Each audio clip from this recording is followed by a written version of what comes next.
Mohammed, today is a day of something that your professor does not know. The revolution will not go better with coke. The revolution will not fight germs that may cause bad breath. The revolution will put you in the driver's seat.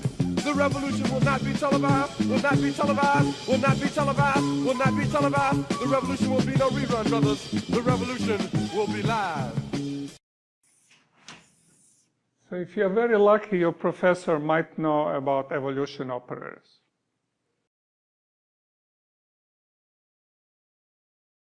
And they come in two varieties, and today the whole preceding zillion weeks of the course come together, and it turns out everything we did was necessary, even though it might have not been obvious.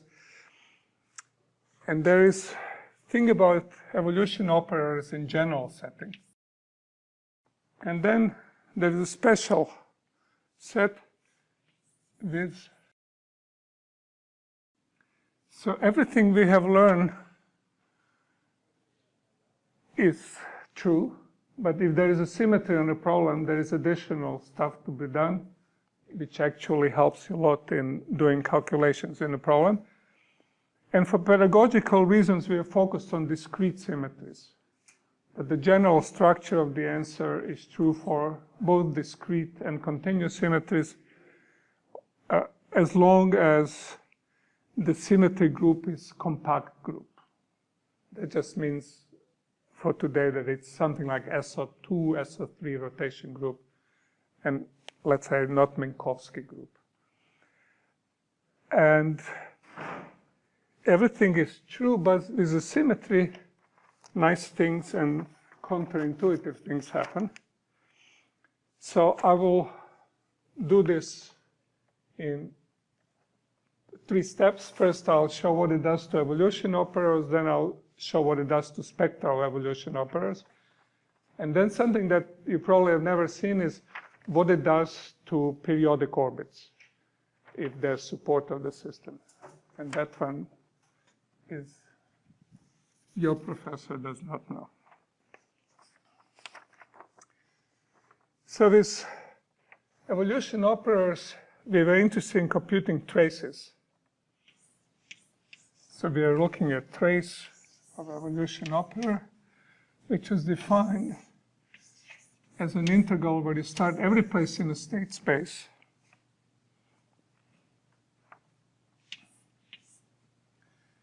And then let dynamics involve you from that. And you end up someplace else in a state space. But if you're interested in a trace, you look at points which start and end at the same point. And that turns out to be one way to compute the spectrum of a dynamical system, of evolution operator on dynamical system. And you can decorate this with the time, etc., but it's not so essential. So what we have shown you in the last few lectures is that if there is a symmetry, then the state space gets divided into little neighborhoods. And this same integral, nothing is different, is now the integral restricted to fundamental domain. So one domain that tiles the space. Or if you're dealing with continuous symmetry, something we haven't covered yet, then this will be symmetry-reduced state space, one dimension or several dimensions less than the original space. And in this space, the same evolution operator is now written slightly differently. The same evolution operator as before, but now we use the symmetries to start it in and to end in the fundamental domain.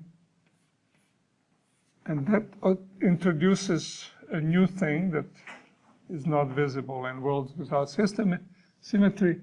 There is a group operation, which is the relative operation between initial and final point, which has to be performed to bring the final point in the initial domain. And now evolution operators has become a matrix, but we're only interested in traces.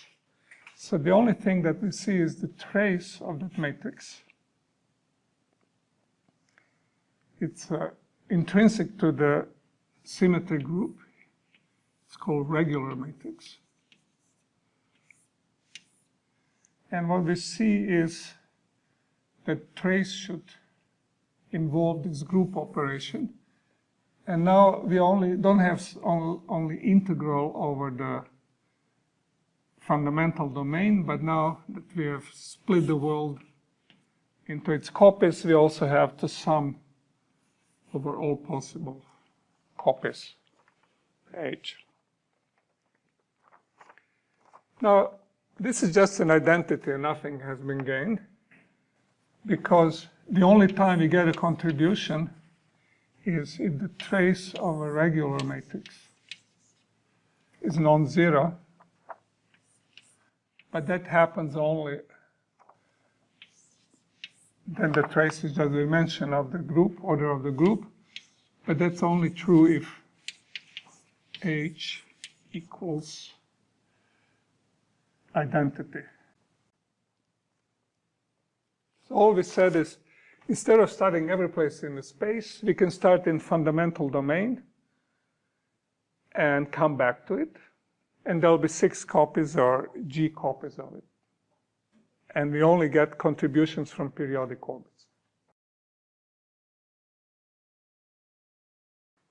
So nothing is gained. But then an amazing thing happens.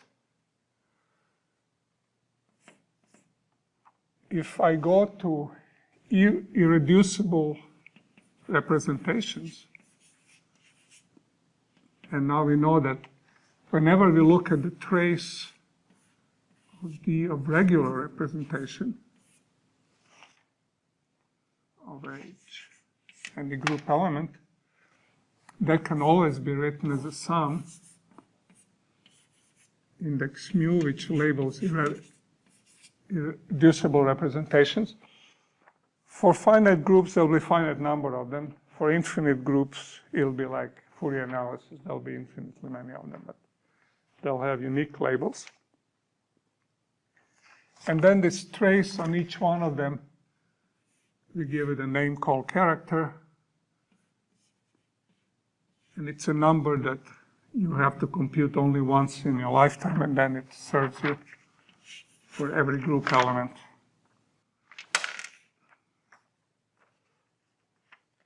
Now, when you insert that in here, you find out that this trace of the group element is not 0 for some H which are not equal to identity. And that means that we'll get contributions from orbits other than periodic orbits in a whole space. Now, because we already played lots with the geometry of these spaces, we know what these orbits are called. They're called relative periodic orbits. So while in the undecomposed full space, we haven't done anything, we just get contributions of periodic orbits, the moment we use group theory that tells us that regular representation can be written as a sum which contains all irreducible representations of the group, and there should be also a number of times it shows up, which happens to be the dimension of that Irrep. Then we get all kinds of interesting contributions. And everything is being computed on fundamental domain. And getting evolution opera in this form, it was essential that law of evolution was equivariant under the symmetry. Otherwise, we couldn't do that. Because to derive this form, we had to commute evolution with the group operation. So we have used equivariance or exact symmetry of evolution of the world, and partition of the world into smaller tiles if you have a discrete group. We restrict all the dynamics but we keep memory of where the big trajectory is by keeping track of this group element. And that's totally crucial. Let's call reconstruction equation. So by reducing our dynamics to fundamental domain, we never lose the full dynamics. We keep track of it just by group theoretical means. You will not be able to stay home, brother. You will not be able to plug in, turn on, and cop out. You will not be able to lose yourself on Skag and skip out for beer during commercials because the revolution will not be televised.